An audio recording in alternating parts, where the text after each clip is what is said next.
Hi everyone, welcome back to another video from Gameplay Classic. In this video, we are going to be learning how to download and install Hay Day game on your iPhone. To download and install Hay Day on your iPhone is super easy. First of all, open your App Store from your iPhone. Also make sure that your iPhone is connected to a stable internet, whether it is a Wi-Fi or cellular data. Once you end up in this page, look for the search icon and press on it at the bottom right. Now go to the search box at the top. Type in Hay Day and search.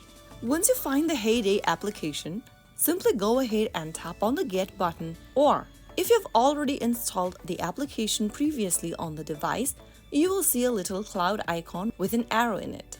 Simply press on the button and you should start downloading the Hay Day application on your iOS device. Hay Day is a popular farming simulation game developed and published by Supercell.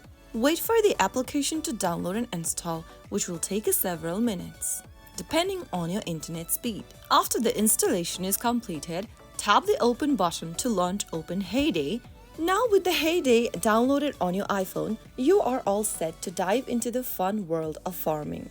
That is how you can easily download and install Hay Day application on your iOS device. I hope the video was helpful to you. If it was, make sure to give us a thumbs up. Don't forget to subscribe to Gameplay Classic for more Hay Day tips and tricks. I will see you again in the next video. Thank you for watching.